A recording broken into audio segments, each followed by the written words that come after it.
You might have to hold the button down so it'll fast forward, because this is going to take me a few minutes to explain. And for those that are meant to hear it, will stay. Welcome. So I finally, all the puzzle pieces have come together, and I finally understood the message that I'm supposed to relay. I kept seeing a license plate like 5 times over the past few weeks of Proverbs 14:1. I saw it over and over, different days, different places, and I don't even live in town where I was seeing it. I just worked there.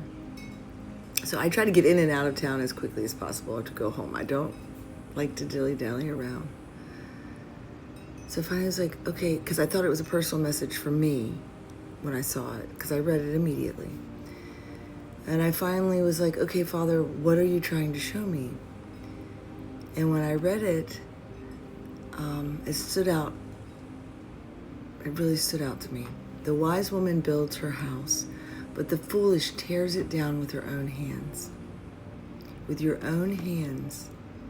And immediately I thought about how many people destroy things just by talking too much. Not gossiping even. Just constantly explaining themselves, or constantly reacting, or constantly announcing every move, constantly needing people to understand them. And then this weekend, my daughter had a soccer tournament. I talked about it in my last video, but I didn't talk about this part. And I watched the whole thing play in front of my eyes, Proverbs 14. I wasn't even supposed to be there that day.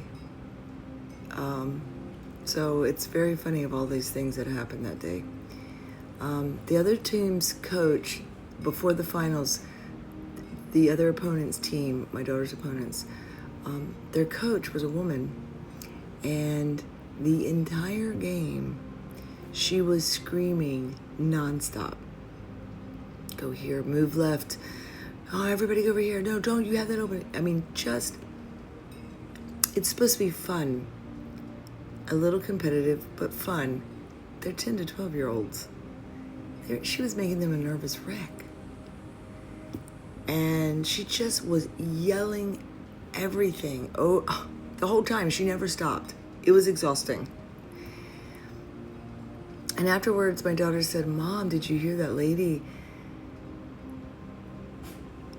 And I was like, yeah, I heard her. She was very loud. And was very annoying. And my daughter said, you know, Mom, that was really dumb. Because everything, we already knew every move she was going to make, what they were going to play. So we knew what to do. We knew how to beat them.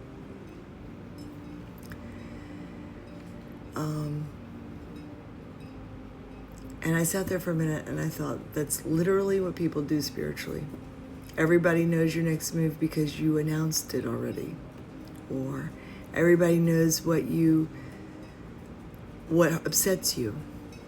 Everybody knows your plans. Everybody knows what God told you. And you tell it before it's supposed to be told. Everybody knows your strategy. Some things are supposed to stay quiet while God is building them. And then I reflected on, I did a video a couple weeks ago, but I reflected on Yeshua standing before Pontius Pilate before his crucifixion, and he barely said anything. And Pilate was amazed because he barely answered him. And I think some people really miss the power in that. Because if anybody had the right to defend himself and stood in full authority, it was Yeshua. But he still remained quiet. And that wasn't weakness. That was confidence. That was trust in the Most High. And I think some of you might think silence is you've lost. Sorry. Sometimes silence means you finally stepped out of needing approval. You don't need approval from everybody. And I honestly think some people are delaying what God is doing because they keep talking before it's time. And another thing happened, which I said in my video, that weekend. I was standing beside a couple on the finals, and the couple was very nervous. And their son was playing with my daughter and said, "Oh, I hope they're going to win." And I said, "They're going to win. Yeshua already told me they're going to win." And they won. And afterwards, I said, "See, Yeshua said it was going to be so." And they rolled their eyes just a little bit, and I did not even care. Because when God says something, He does not need people to believe it for it to happen. So I just feel really strongly that some of you all need to stop over-explaining yourself. Stop announcing every move. Stop reacting to every person. And stop feeling like you have to defend what God told you. Build quietly. Yeshua loves you, and I love you.